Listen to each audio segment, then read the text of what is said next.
எல்லாமல்ல அல்லாஹுவின் நல்லடியார்களே, அல்லாஹுடைய மகத்தான கிருபையினால் புனிதமிக்க ஜும்மாவை நிறைவேற்றுவதற்காக வேண்டி இங்கு நாம் கூடியிருக்கிறோம். இங்கு பேசப்படக்கூடிய இந்த கருத்துக்களின் பயன் நமக்கு இம்மையிலும் மறுமையிலும் பயனளிக்கத்தக்கவையாக அமைய அவனிடத்திலேயே பிரார்த்தித்து என்னுடைய இந்த உரையை துவங்குகின்றேன். அழகிய முன்மாதிரி இப்ராஹிம் அலைஹிஸ்ஸலாம் என்ற தலைப்பின் கீழ் மாநிலம் முழுவதும் பல்வேறு செயல்பாடுகள் வீரியமாக நடந்து கொண்டிருக்கின்றன. அதில் இந்த மாதத்திற்குரிய உள் தலைப்பு வஹியை இறுக பற்றி பிடித்த இப்ராஹிம் நபி அலைஹிஸ்ஸலாம் அவர்கள். இதற்குண்டான காரணங்கள் எல்லாம் ஏற்கனவே உங்களுக்கு சொல்லப்பட்டிருக்கின்றன. இதனுடைய நோக்கம், நாமும் வஹியினுடைய அடிப்படையில் தான் நம்முடைய மார்க்க நெறியை அமைத்து கொள்ள வேண்டும்.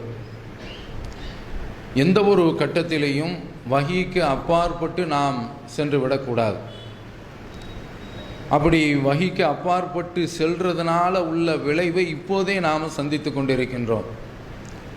ஏற்கனவே குறிப்பிட்டிருக்கிறோம், அன்சாரி குரூப் என்று ஒரு கூட்டம், அது மக்களை வழிகெடுத்து கொண்டிருக்கின்றது. இவர்கள் ஒரு பெரும் அளவில் நாங்கள் அங்கே நுழைஞ்சா எங்களுக்கு இறையச்சம் பெருகின்றது என்று குறிப்பிடுகின்றார்கள்.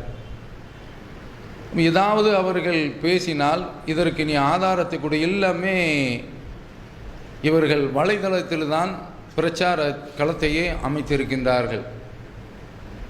பெண்கள் கூட்டம் பெரிய அளவில் உள்ளே போய் விழுந்திருக்கின்றது. ஏதாவது ஒரு செய்தியை சொன்னால் இதற்கு மார்க்க அடிப்படையில் நீங்கள் ஆதாரத்தை கொடுங்கள் என்று கேட்டால் அதற்கு அவர்கள் சொல்லக்கூடிய பதில் என்ன தெரியுமா?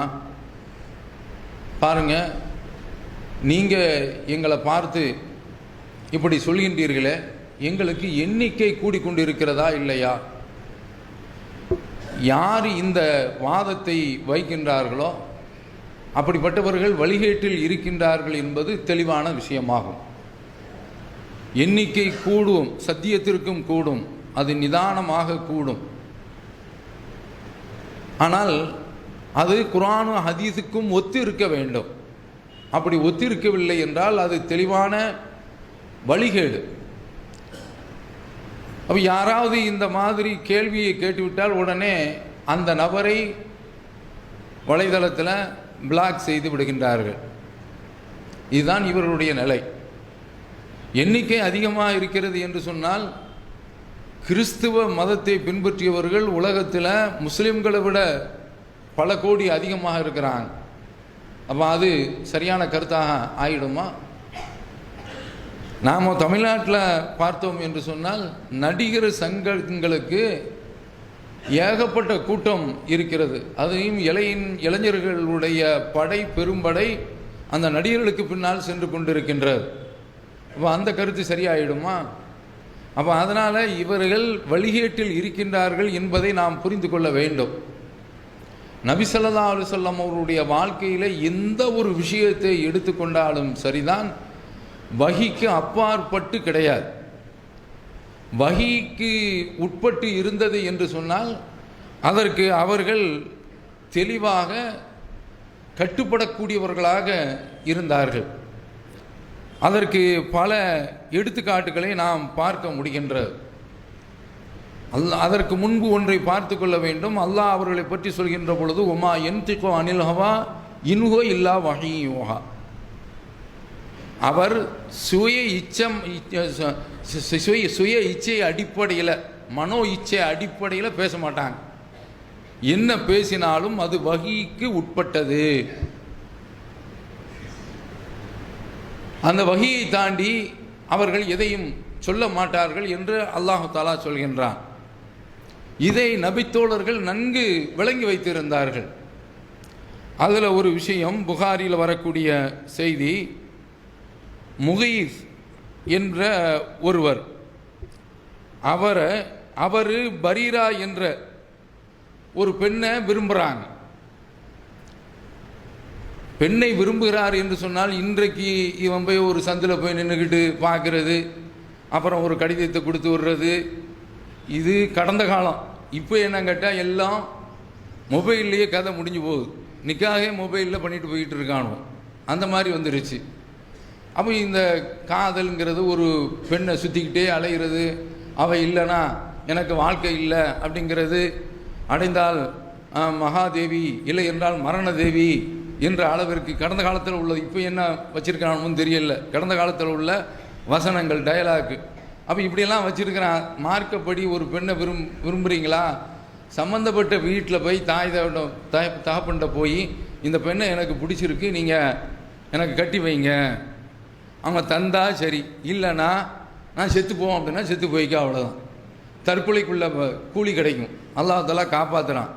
அந்த மாதிரிலாம் மார்க்கத்தில் கிடையாது. இன்னும் அதை தான் நான் அந்த பெண்ணை தான் நான் முடிப்பேன், என்ன கொஞ்சம் லட்சணமாக இருந்திருப்பா, அதனால் சுற்றிக்கிட்டா அலைஞ்சிருப்பா, அவ்வளோதான். அப்போ இந்த ஹதீஸில் நம்ம என்ன பார்க்குறோம், முகீஸு அப்படிங்கிறவங்க பரீராவை அவங்க அடிமை பெண்ணு, இவரும் அடிமை தான், சுற்றிக்கிட்டே அலைகிறாங்க. எந்த அளவிற்கு என்றால் கண்ணீர் வடிகின்றது. ஹதீஸில் வருது, எத்தூஃபு ஹல்ஃபஹா எபுக்கி துமுஹு தசீலு அலா லிஹியத்தி. அந்த பெண்ணே சுற்றிக்கிட்டு வர்றாரு, அவருடைய கண்கள் இருந்து கண்ணீர் தாரதாரையாக அவருடைய தாடி அளவு அப்படியே நனைஞ்சு வளைஞ்சிக்கிட்டே இருக்கு. அப்போ இப்படிப்பட்ட ஒரு நிலையில் ரசூலுல்லாவே பார்த்து ரொம்ப இறக்கப்படுறாங்க. அப்பாஸ் ரலியல்லாஹு அன்ஹு அவர்கள் பெரிய வாப்பா பார்த்து சொல்லிட்டு, அப்பாஸ் அலா தாஜபு மின் ஹுப்பி முகீஸ் பரீரா, இந்த முகீஸ் பரீரா மேலே உள்ள வச்சிருக்கக்கூடிய அந்த அன்பை பார்த்தியா, என்ன மாதிரி இருக்கின்றது. அதே போல பரீரா இவரை அந்த அளவுக்கு கடுமையாக வெறுக்கவும் செய்யுத என்று நபி ஸல்லல்லாஹு அலைஹி வஸல்லம் அவர்கள் சொல்லி கொண்டிருக்கின்றார்கள். அப்போ கூப்பிட்டு அந்த பெண்ணிட்ட சொல்கிறாங்க, லவ் ராஜாத்திஹி, வாமா, அவன் சுற்றிக்கிட்டே இருக்கார்ல, உன் முடிவை மாற்றிக்கிட்டு கொஞ்சம் கல்யாணம் பண்ணிக்கவன் அப்படிங்கிறாங்க. அந்த பெண்ணு நச்சுன்னு நறுக்கு தெரித்த மாதிரி கேட்குறாங்க, யா ரசூலல்லாஹ் தமுருனி, நீங்கள் எனக்கு கட்டளை இடுகின்றீர்களா, இதா கல்லல்லாஹு ரசூலுஹு அம்ரன் ஐ யக்குனலஹுமுல் ஹியரத்து, அல்லாஹ்வும் அவனுடைய தூதரும் ஒரு முடிவை எடுத்துவிட்டால் அவர்களுக்கு சுயம் விருப்பம் கொள்வதற்கே அனுமதி கிடையாது, கட்டுப்பட்டு ஆகணும். அதனால தான் இவங்க விபரமாக கேட்குறாங்க, அடிமை பெண்ணு தான், தமுருனி, நீங்கள் எனக்கு உத்தரவு போடுறீங்களா அப்படின்னு சொல்லி கேட்குறாங்க. ரசூல் ஸல்லல்லாஹு அலைஹி வஸல்லம் அவர்கள் அந்த மனித சமுதாயத்தினுடைய உணர்வுகளை புரிந்தவங்க, கால இன்னமா அஷ்ஃபா, நான் பரிந்துரை செய்கின்றேன். அடுத்து அவங்க சொல்கிறாங்க, காலத் லா ஹாஜதலி ஃபீஹி, இந்த பரிந்துரையில் எனக்கு எந்த அவசியமும் இல்லை, எனக்கு ஏற்பதற்கு விருப்பம் இல்லை, விட்டாங்க ரசூல்லா விட்டாங்க. அப்போ என்ன கேட்டால், வஹீனா அதற்கு கட்டுப்படுறதுக்கு தயாராக இருக்கிறாங்க. வஹி இல்லை என்றால் எனக்கு விருப்பம் இல்லை, நான் அதனால் இந்த பெண்ணை நான் இந்த மாப்பிள்ளையை நான் ஏற்றுக்கொள்ளவில்லை என்று சொல்கிறாங்களே, இதுதான்.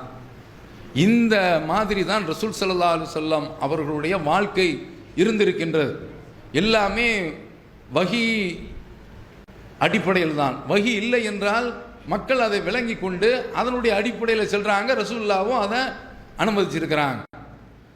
ரசூலுல்லா மக்காவிலிருந்து வந்திருக்கிறாங்க. மக்காவில் விவசாயம் கிடையாது, மதீனாவுக்கு வந்தாச்சு, இறை தூதர் தான். அப்போ மகரந்த சேர்க்கை சேர்த்து கொண்டு இருக்கின்றார்கள். ஆண் பேரித்த மரம், பெண் பேரித்த மரம், ரெண்டுக்கும் மத்தியில் ஒட்டு போடுறாங்க. இதை ரசூலுல்லா பார்க்குறாங்க, என்னப்பா வேலை செய்கிறீங்க அப்படின்ன உடனே ரசூலுல்லா சொல்லிட்டாங்கல்ல, அப்படியே விட்டாராங்க. அந்த வருஷம் மகசூலை பாதிச்சு போச்சு. அவர் ரசூல் ஸல்லல்லாஹு அலைஹி வஸல்லம் அவர்கள் அந்த வழியாக வர்றாங்க, என்ன ஆச்சுப்பா, இந்த பேரிச்சம்பழம்லாம் ஒன்றையும் காணாம அப்படிங்கும்போது, சொன்னதே நீங்கள் தானே அப்படிங்கும்போது அவர் ரசூல் ஸல்லல்லாஹு அலைஹி வஸல்லம் அவர்கள் சொல்லக்கூடிய வார்த்தை, இதில் ரொம்ப கொடுமை என்னென்னா, இது முஸ்லீமில் வரக்கூடிய ஹதீஸு, நம்மை பார்த்து தான் சொல்வார்கள். இவர்கள் எந்த ஹதீஸை நாம் ஏதாவது ஒரு ஹதீஸை சொன்னோம் என்று பலவீனமான ஹதீஸாக சொல்லுவான். அப்படி சொல்லும்போது இது பலவீனம் என்று சொன்னால் இவன் எதுக்கு எடுத்தாலும் லைஃபு லைஃபு லைஃபு லைஃபு, அதுக்கு என்ன பூஸ்ட் கொடுக்கவா அப்படின்னு யார் சைஃபுத்தீன் ரஷாதி கேட்டார்ல. அதே சைஃபுத்தீன் ரஷாதி இந்த ஹதீஸு முஸ்லீமில் வருது, இது பலவீனம் சொல்லிட்டு போயிட்டு இருந்தார். பாருங்கள், ஆதாரமே இல்லை. தனக்கு பிடிக்கவில்லை என்று சொன்னால் அந்த ஹதீஸையே தட்டி எரிந்து விட்டு போவது அவர்களுடைய வழக்கம். அப்போ நாம் இங்கே என்ன பார்க்குறோம்னா, அந்த ஹதீஸில் வருகின்றது நபி ஸல்லல்லாஹு அலைஹி வஸல்லம் அவர்கள் இப்படி சொன்னதுனால அந்த மக்கள் மகரந்த சேர்க்கையை விட்டுட்டாங்க. அப்போ அல்லாஹ்வுடைய தூதர் அவங்கள நோக்கி சொல்கிறாங்க, அன்தும் ஆயிலம் பி உமூரி துன்யாக்கும், நீங்கள் தான் உங்களுடைய உலக விஷயத்தை நன்கு தெரிந்தவர்கள், அந்த விஷயத்தை நீங்கள் பார்த்துக்கங்க. விவசாய அதுக்கு என்ன விதை போடணும், அதுக்கு என்ன உரம் போடணும், அதுக்காண்டி நான் வரல, நான் தவறாக சொல்லிட்டேன் என்று நபி ஸல்லல்லாஹு அலைஹி வஸல்லம் அவர்கள் அந்த மக்களிடத்தில் இது உலக விஷயம், அதை நீங்கள் பார்த்து கொள்ளுங்கள், அதில் உள்ள விவரங்கள், விளக்கங்கள், நுணுக்கங்கள், நுட்பங்கள் உங்களுக்கு தான் தெரியும், நமக்கு தெரியாது என்று நபி ஸல்லல்லாஹு அலைஹி வஸல்லம் அவர்கள் நகன்று விடுவதை பார்க்கிறோம். வஹீக்கும் வஹீ அல்லாத விஷயங்களுக்கும் அந்த சமுதாயம் எப்படி அது தொடர்பான விஷயங்களை விளங்கி வைத்திருந்தது என்பதை நாம் பார்க்கின்றோம். இப்படி பல செய்திகளை நம்ம பார்க்க முடிகின்றது. வஹீ என்று வந்துவிட்டால் அந்த சமுதாயமும் கட்டுப்பட்டது, ரசூலுல்லாவும் கட்டுப்பட்டாங்க. ரசூலுல்லா ஒரு ஆட்சித்தலைவராக இருக்கிறாங்க, அவங்க இறை தூதராகவும் இருக்கின்றார்கள். அப்போ இப்படிப்பட்ட ஒரு கட்டத்தில் ஒரு நபித்தோழர் ஹிலால் இப்னு உமையா என்பவங்க ரசூல் ஸல்லல்லாஹு அலைஹி வஸல்லம் அவரிடத்தில் வந்து ஒரு புகார் சொல்கிறாங்க, அல்லாஹ்வுடைய தூதரை, என்னுடைய மனைவியோடு இன்னார் தொடர்பில் இருந்தார், நான் கண்கூடாக பார்த்தேன் என்று சொன்ன உடனே அப்போ நபி ஸல்லல்லாஹு அலைஹி வஸல்லம் அவர்கள் அல் பையினா அவ் ஹத்துன் ஃபீ லஹரிக்க, தெளிவான ஆதாரத்தை கொண்டு வரணும், இல்லை நீ ஒரு பெண் மீது அவதூறு சொன்னதுக்காக வேண்டி கசையடி வாங்கணும் அப்படின்னு சொல்கிறாங்க. அப்போ அவர் அல்லாஹ்வுடைய தூதரிடத்தில் ஒரு நியாயமான வாதத்தை வைக்கிறாங்க.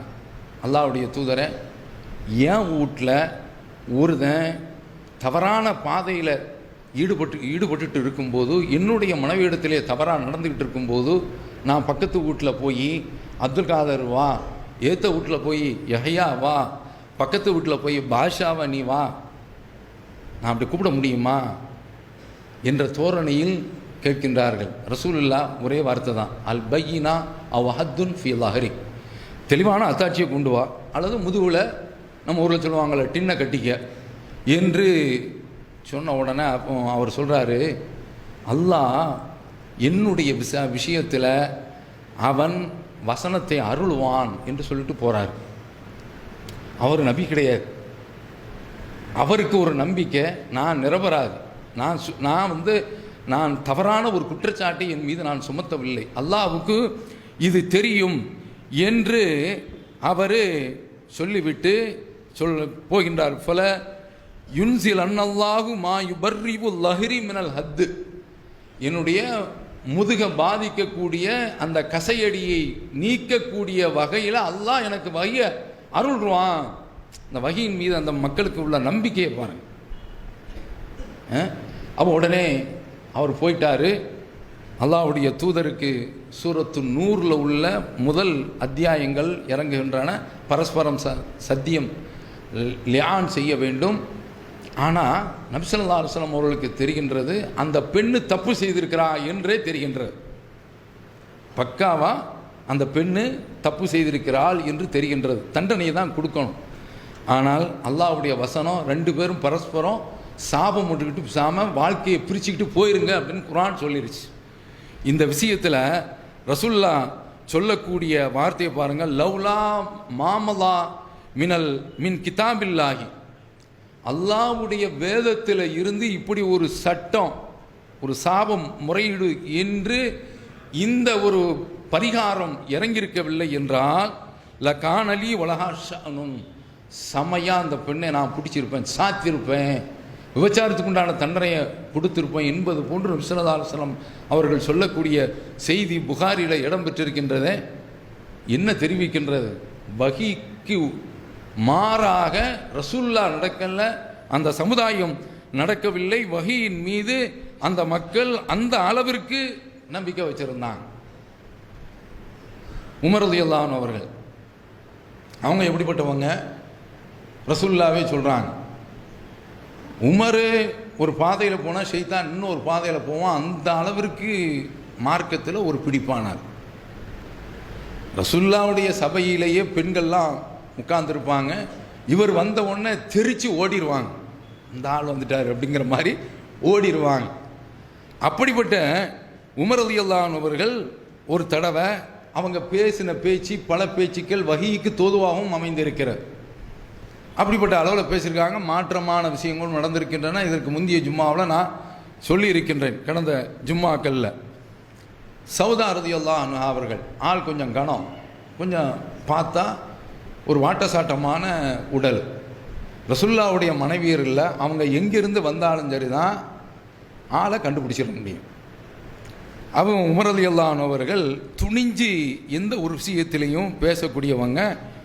உடனே உமர் ரலியல்லாஹு அன்ஹு அவர்கள், கது அரஃப்னாக்கியா சௌதா, நீங்கள் தான் வர்றீங்கன்னு எங்களுக்கு தெரியும். ஏன்னா நபி ஸல்லல்லாஹு அலைஹி வஸல்லம் அவருடைய மனைவிமார்களுக்கு கடுமையான சட்டம். அவங்க முகத்தை மூடிக்கிறோம். இன்றைக்கு எங்கே பார்த்தாலும் இந்த கரோனாவுக்கு மாஸ்க் போட்டிருக்க மாதிரி ஒரு குரூப்பு நம்ம பள்ளியிலே வந்து தொழக்கூடிய அந்த சகோதரிகளுக்கு சொல்லிக்கொள்வோம், முகத்தை மூடுறதுக்கு மார்க்கத்தில் ஆதாரம் கிடையாது. இது சலஃபிசத்தில் உள்ள ஒரு விஷம். இது இஸ்லாத்தில் கிடையாது. இது மிகப்பெரிய மார்க்கத்திற்கு மோசமான எதிரான ஒரு நடவடிக்கை என்பதை புரிந்து கொள்ள வேண்டும். ஆனால் அவங்க முகத்தை மூடணுங்கிற அளவில் சட்டம் பின்னால் வந்தது.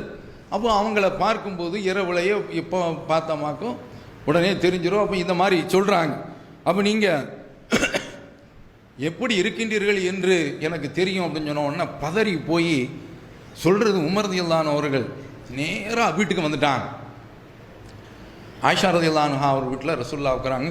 கையில் ஒரு எலும்பு சேர்த்து ஒரு சின்ன ஒரு சதை பத்தோடு உள்ள ஒரு கறி துண்டை கையில் வச்சுருக்கிறாங்க. வந்த உடனே நான் போனேன், உமர்கிட்ட மாட்டிக்கிட்டேன், இப்படி கேட்டார் அப்படின்னு சொன்ன உடனே ரசூலுல்லாஹ் கையில் அந்த இறைச்சி துண்டு அந்த எலும்பு துண்டோடு இருக்கிறாங்க. மௌனமாயிட்டாங்க. என்னன்னா வஹி வருது. வஹி முடிஞ்சு தெளிஞ்சு ரசூல் ஸல்லல்லாஹு அலைஹி வஸல்லம் அவர்கள் சொல்கின்றார்கள், இன்னஹு கது உதின லகுன்ன அன் தஹ்ருஜுன லி ஹாஜத்திக்கின்ன, உங்களுடைய தேவைகளுக்காக வேண்டி நீங்கள் வெளியே செல்வது உங்களுக்கு அனுமதிக்கப்பட்டிருக்கிறது. புகாரியில் உள்ள செய்தி. எதற்கு குறிப்பிடுகின்றேன் என்றால் வஹி. ஆனால் இந்த ஆள் ஏதாவது ஒரு உதாரணத்தை சொல்கிறது. இவருக்காக வேண்டி நான் பேசல, பொதுவாக சொல்கின்றேன். என்ன சொல்கிறாரு? எல்லாத்துக்கும் குர்ஆன் ஹதீஸ்லேருந்து ஆதாரம்லாம் கேட்க முடியுமா? அப்படிலாம் சொல்ல முடியாது அப்படின்னு சொல்கிறான்னா இவன் மிகப்பெரிய ஒரு வழிகேடை. இவன் ஷைத்தானுடைய வடிவத்தில் வந்திருக்கின்றான். அதைத்தான் நாம் புரிந்து கொள்ள வேண்டும். அப்போ எதை எங்கே போனாலும் நீங்கள் இதற்கு வஹி என்று சொன்னால் குர்ஆன் ஹதீஸ், ஹதீஸ் என்று சொல்லும்போதும் ஆதாரபூர்வமான ஹதீஸ்.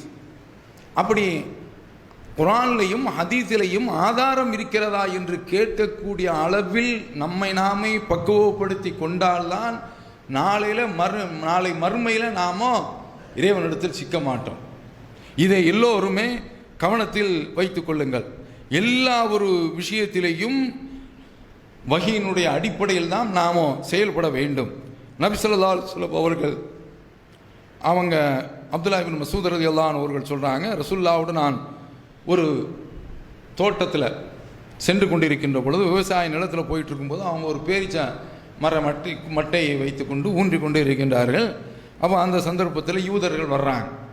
அவங்க வந்து கேட்குறாங்க, இவரிடத்துல ரூஹை பற்றி நீங்கள் கேளுங்க என்று சொல்கிறாங்க.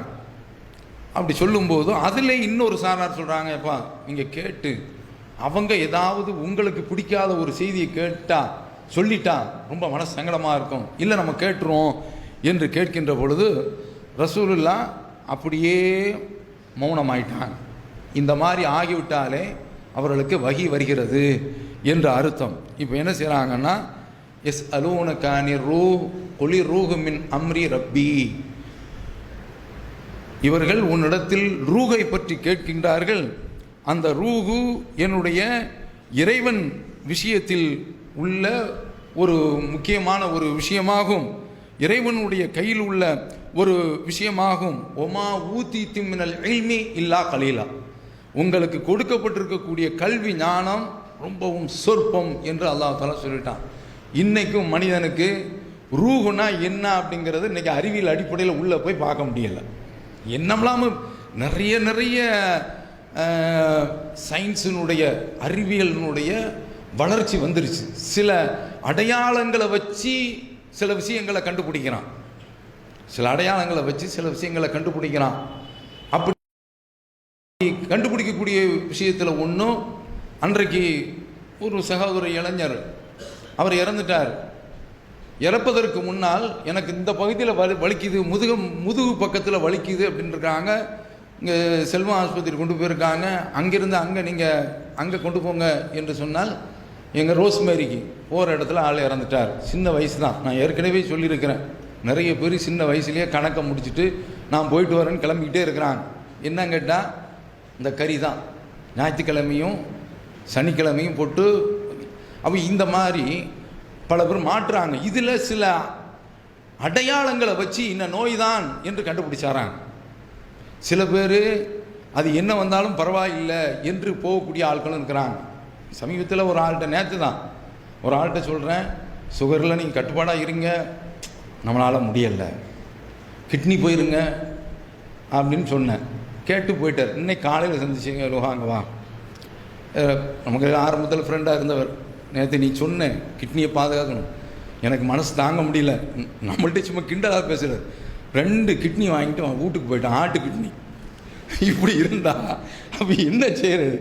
அப்போ இந்த மாதிரி இருக்கிறாங்க. இதெல்லாம் எங்கே கொண்டு போய் விடும் என்பது நமக்கு தெரிய மாட்டேங்குது. புரியுதா? அப்போ இத்தனையும் இந்த கிட்னி விஷயங்கள் எல்லாம் அடையாளங்களே கண்டுபிடிக்க முடியலை, பின்னால் தான் தெரியும். அப்போ இன்னும் அறிவியல் வளர வேண்டியிருக்குது. அப்போ அறிவியல் துறையில் இன்னும் போயிட்டே இருக்கிறான். ஆனால் இது வரைக்கும் ரூகை பற்றி என்னன்னே சொல்ல முடியலை. பாருங்க, ஒமா ஊத்தித்து மினல் இல்மி இல்லா கலீலான்ற அன்னைக்கு அறிவியல் வளர்ச்சி இன்னைக்கு என்ன செய்கிறான்னா, இந்தியாவில் இருந்து அங்கே செவ்வாய் கிரகத்துக்கு அங்கங்கே போகிறதுக்கு செவ்வாய் கிரகத்தில் பட்டாவே போட்டு அமெரிக்காவில் விற்றுக்கிட்டு இருக்கான். அமெரிக்காவில் நம்ம இங்கே உள்ள பட்டாவே வாங்க முடியலை, அந்த மாதிரி போய்கிட்டு இருக்குது. ஆனால் இந்த ரூகை பற்றி அவன் என்னான்னு கண்டுபிடிக்க முடியுதா? இல்லை. அப்போ அல்லாஹ் குர்ஆனில் சொல்கிறான், உம்மா ஊத்தி திம்மினல் இல்மி இல்லா கலீலா. இங்கே நமக்குள்ள பாயிண்ட் என்னென்னா, ரசூலுல்லாஹ் உடனே பதில் சொல்ல முடியலை, நிதானிக்கிறாங்க. வஹீயினுடைய அந்த செய்தி வந்த பிறகுதான், ஜிப்ரீல் அலைஹிஸ்ஸலாம் வந்து அவர்களுக்கு மனசுக்குள்ள போட்ட பிறகுதான் பதில் சொல்ல முடிகின்றது என்று சொன்னால், அது குர்ஆனாகவும் இருக்கலாம், ஹதீஸாகவும் இருக்கலாம். வஹி ஏன்னா ஹதீஸில் உள்ளது குர்ஆனில் வராது, அதையும் நாம் தெளிவாக புரிந்து கொள்ள வேண்டும். அடுத்து யூதர்கள் நபி ஸல்லல்லாஹு அலைஹி வஸல்லம் அவர்களிடத்தில், அதில் அப்துல்லா இப்னு சலாம் 3 கேள்வியை ரசூலுல்லாஹ்ட்ட கேட்குறாங்க. அதுதான் அவர்கள் இஸ்லாத்திற்கு வருவதற்கு ஒரு மைல்கல்லாக, டர்னிங் பாயிண்டாக அமைந்தது. என்னென்ன கேள்வியை கேட்குறாங்க அல்லாஹ்வுடைய தூதர் இடத்துல, அதை அவங்க தெளிவாகவே விளங்கி வச்சிருக்கிறாங்க. இந்த கேள்விக்கு ஒருவர் பதில் சொல்வதாக இருந்தால் அவர் நபியாகத்தான் இருக்க முடியும். சாதாரணமான ஆட்கள், சாமானியமான ஆட்கள் இதற்கு பதில் சொல்ல முடியாது என்று 3 கேள்வியை கேட்குறாங்க. மா அவ்வளோ அஷ்ராத்திஸ்ஸா, கியாமத் நாளுடைய அடையாளங்களில் முதல் அடையாளம் என்ன? ஒமா அவ்வளவு தாமின் ஏக்குலுஹு அஹ்லுல் ஜன்னா, சோனவாசிகள் சாப்பிடக்கூடிய முதல் உணவு என்ன? சோனத்துக்கு போனோம், எல்லாரும் நாம போகிறதுக்கு இருக்கின்றோம். ஒமா பாலுல் வலதி என்சிவு இலா அபிஹி அவ் இலா உம்மிஹி, சில பிள்ளையை பார்க்கின்ற பொழுது அம்மா மாதிரியே அச்சு அசலாக உரிச்சு வச்சுருக்காம்பா அப்படிங்கிறான். சில பேர் வந்து பார்க்குறான், வாப்பா மாம்டு வாப்பா பெரிய வாப்பா எல்லாம் வாப்பா வீட்டு சைடு தான்ப்பா அப்படிங்க. சில பேர் அங்கிட்டும் கொஞ்சம் போல இருக்குது, அங்கே 50%, இங்கே 50% அப்படிங்கிறான். அப்போ எப்படி இருந்தாலும் ஏதோ ஒரு சாயல்ல இருக்கின்றது. இது என்ன அப்படின்னு கேட்கின்ற பொழுது அப்போ நபி ஸல்லல்லாஹு அலைஹி வஸல்லம் அவர்கள் இதே மாதிரி மொஹிதீன் அப்துல் காதர் கேட்டால் உடனே பதில் சொல்லிடுவார். அப்படி தான் எழுதி வச்சிருக்கிறான்.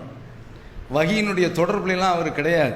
இப்போ நபி ஸல்லல்லாஹு அலைஹி வஸல்லம் அவர்கள் உடனே அங்கே அப்படியே நிதானித்து விட்டார்கள், பேசாமல் இருக்கின்றார்கள். இந்த நேரத்தில் ரசூல் ஸல்லல்லாஹு அலைஹி வஸல்லம் அவர்களுக்கு வஹி செய்தி வருகின்றது. ஆனால் இது குர்ஆனில் வரல, ஹதீஸில் வருகின்றது. நபி ஸல்லல்லாஹு அலைஹி வஸல்லம் அவர்கள் குறிப்பிடுகின்றார்கள், அதாவது கியாமத்து நாளுடைய முதல் அடையாளம் கிழக்கிலிருந்து ஒரு தீ கிளம்பி வரும். எந்த அளவுக்கு ரசூலுல்லாஹ் இதில் சொல்கிறாங்கன்னா, அஹ்பரணி பிஹி ஜிப்ரீல் ஆனிஃபா, இப்போ தான் எனக்கு ஜிப்ரீல் சொல்லிட்டு போகிறாங்க, இப்போது தான் எனக்கு ஜிப்ரீல் சொல்லிட்டு போகிறாங்க என்று சொல்லிவிட்டு தான் இந்த பதிலை சொல்கிறாங்க. முதல்ல கிழக்கில் இருந்து ஒரு தீ கிளம்பி வந்து அது மக்கள் எல்லோரையுமே ஒன்று திரட்டும். அடுத்து சோனத்தில் உள்ள முதல் உணவு என்னங்கன்றால், மக்கள் போன உடனே சாப்பிடக்கூடிய உணவு மீன் வயிற்றில் உள்ள அந்த ஈரல், அதுதான் என்று நபி ஸல்லல்லாஹு அலைஹி வஸல்லம் அவர்கள் சொல்கிறாங்க. ஒரு குழந்தை தகப்பன் அல்லது தாயினுடைய சாயலில் ஒத்து இருப்பதற்குண்டான காரணம் என்னவென்றால், யாருடைய தாம்பத்தியத்தில் யாருடைய அவர்களுடைய அந்த நீர் முந்தி கொள்கின்றதோ அந்த அடிப்படையில் தகப்பனுடைய சாயல் அல்லது தாயினுடைய சாயல், தகப்பனுடைய பிரிண்டு அல்லது தாயினுடைய பிரிண்ட் அவுட் அப்படியே வந்துடும் என்று நபி ஸல்லல்லாஹு அலைஹி வஸல்லம் அவர்கள் சொல்கின்றார்கள். என்றால் அப்போ என்ன இது, எதை இது காட்டுகின்றது? வஹீனுடைய அடிப்படையில் தான் ரசூலுல்லாஹ் பேசுவாங்க. ஒமா யன்திகு அனில் ஹவா இன் ஹுவ இல்லா வஹீ யூஹா. அவர்கள் விருப்பப்படி அவர்கள் பேச மாட்டார்கள். எதை பேசினாலும் வஹீனுடைய அடிப்படை தான். அப்போ அல்லாஹ்வுடைய தூதரை எப்படி இருக்கும்போது இந்த மாதிரியான ஆட்கள் யாரு? அபு ஹனீஃபா யாரு? ஷாஃபி யாரு? ஹன்பலி யாரு? மாலிக் யாரு? அல்லது நபித்தோழர்கள் தான் யாரு? கிடையவே கிடையாது. யாருக்கும் வஹி வரவே இல்லை. நபி ஸல்லல்லாஹு அலைஹி வஸல்லம் அவர்களை தவிர்த்து யாருக்கும் வஹி செய்தி கிடையாது என்பதை நாம் புரிந்து கொள்ள வேண்டும். அதற்கடுத்து இன்னொரு செய்தி, எல்லா செய்தியும் சொல்வதற்கு நேரம் இல்லை, அடுத்தடுத்த வாரங்களில் இதுக்கடுத்து ரமலானும் வருகின்றது. இன்னும் ஒரு 25 நாள் தான் இருக்கின்றது. இப்போ அதனால் ஒரு செய்தியை மட்டும் பார்ப்போம். நபி ஸல்லல்லாஹு அலைஹி வஸல்லம் அவர்கள் குதிரையை பற்றி சொல்கிறாங்க. குதிரை ஒரு ஆளுக்கு இருந்தால் அவருக்கு அது நன்மையாக அமையும். அதே குதிரை ஒருவருக்கு வறுமை விட்டு காக்கக்கூடிய ஒரு திரையாக அமையும். இன்னொருவருக்கு பாவமாக அமையும். 3 லிஸ்ட்டு போடுறாங்க, சொல்கிறதுக்கு நேரம் இல்லை. அப்போ அதில் ரசூலுல்லாஹ் சொல்கிறாங்க, அந்த குதிரையை ஒரு நீண்ட கயிறில் கட்டி போட்டிருக்கிறான். அது என்ன செய்யுதுன்னா, எவ்வளவு தூரம் போகணுமோ அந்த வரைக்கும் போகுது. அப்போ ரசூலுல்லாஹ் சொல்கிறாங்க, அந்த கயிறு நீட்டம் எந்த அளவுக்கு இருக்கின்றதோ அந்த அளவிற்கு அவருக்கு நன்மை எழுதப்படும். சரி, கைத்தை அவுத்துக்கிட்டு ஒரு மேட்டில் ஏறுது அல்லது பள்ளத்தில் இறங்குது அல்லது ஒரு ஆற்றை கடந்து தண்ணீர் குடிக்குது, போகிற வழியில் சிறுநீர் கழிக்குது, விட்டையை போடுகின்றது, எல்லாத்துக்கும் அவருக்கு கூலி எழுதப்பட்டு விடுகின்றது என்று சொன்ன உடனே நபி ஸல்லல்லாஹு அலைஹி வஸல்லம் அவரிடத்துல ஒரு நபித்தோழர் கேட்குறாங்க, அல்லாஹ்வுடைய தூதரை, குதிரையை பற்றி சொன்னீங்க, கழுதையிலையும் நாம் பயணம் செய்கிறோமே, இந்த கழுதையை எடுத்துக்கொண்டு அல்லாஹ்வுடைய பாதையில் போர் புரிய போனால் அதற்கு என்ன, இதே மாதிரி நன்மை கிடைக்குமா என்று கேட்கின்ற பொழுது அல்லாஹ்வுடைய தூதருடைய வார்த்தையை பாருங்கள். உமா யன்திகு அனில் ஹவா இன் ஹுவ இல்லா வஹீ யூஹா, பேசுறது எல்லாமே வஹீதான் என்று நபி ஸல்லல்லாஹு அலைஹி வஸல்லம் அவர்களை பற்றி அல்லாஹ் சொல்கிறான். அதற்கு எடுத்துக்காட்டாக மா உன்சில அலைய ஃபீஹா ஷைஉன், கழுதைகளை போர்க்களத்திற்கு அழைத்து செல்வதனால, அதில் ஏறி போகிறதுனால, அதை கயிற்றில் கட்டி போட்டிருக்கிறதுனால, அது மேயறதுனால, அது சிறுநீர் கழிக்கிறதுனால, அது விட்ட போடுறதுனால, அல்லது கயிற்றை அவுத்து கொண்டு அது மேட்டில் ஏறி போகிறதுனால, மேட்டில் ஏறுறதுக்கு கீழே இறங்குறதுக்கு, அல்லது ஒரு ஆற்றை கடந்து அது போகிறதுனால அதற்கு நன்மை செய்யப்படுமா, நன்மை அளிக்கப்படுமா என்று எனக்கு வகையில் அருளப்படவில்லை. கையை விரிக்கிறாங்க பாருங்க. ஆனால் குர்ஆனில் பொருத்தமான ஒரு வசனம் ஒன்று இருக்கிறது. அது என்ன? ஃபமை யஅமல் மிஸ்கால தர்ரத்தின் ஹைரன் யரா வமை யஅமல் மிஸ்கால தர்ரத்தின் ஷர்ரன் யரா. அணு அளவு ஒருவர் நன்மை செய்திருந்தாலும் ரசூலுல்லாஹ் எப்படி பொறுத்துறாங்க பாருங்க. நீ போர்க்களத்துக்கு கூட்டு போயிருக்க, கூட்டு போனதுல அதுல நன்மை இருந்தா உனக்கு கிடைத்து விடும். ஒரு தீய காரியத்திற்காக வேண்டிய அந்த கழுதை நீ பயன்படுத்தி இருந்தால் அந்த தீமை உனக்கு வந்து சேர்ந்து விடும் என்று நபி ஸல்லல்லாஹு அலைஹி வஸல்லம் அவர்கள் சொல்கின்றார்கள் என்று சொன்னால் என்ன? ஒமா யன்திகு அனில் ஹவா இன் ஹுவ இல்லா வஹீ யுஹா. பேசியதெல்லாம் வஹி. சுய விருப்பப்படி அவர்கள் எதையுமே பேச மாட்டார்கள். இப்படி பேசிட்டாங்களாக்கும் நீ எப்படி இப்படி சொல்லலாம்? தேன் துர்வாடை அடிக்கிறது என்று மனைவியர்கள் ஏதோ திட்டம் போட்டு சொன்னதில் நான் ஹராமாக்கிட்டேன்னு சொன்னோன்னே யா ஐயுஹன் நபியு லிம துஹர்ரிமு மா ஹல்லல்லாஹு லக். அல்லாஹ் உங்களுக்கு அனுமதித்ததை நீங்க எப்படி உங்க இஷ்டத்திற்கு ஹராமாக்க முடியும்? தபுத்தகி மர்லாத் அஸ்வாஜிக். உங்களுடைய மனைவிமார்களுடைய பொருத்தம் உங்களுக்கு தேவைப்படுகிறதா? என்ன கண்டனம் பாருங்க. இதுதான் அல்லாஹ்வுடைய தூதருடைய வாக்கு, வார்த்தை, வாழ்க்கை.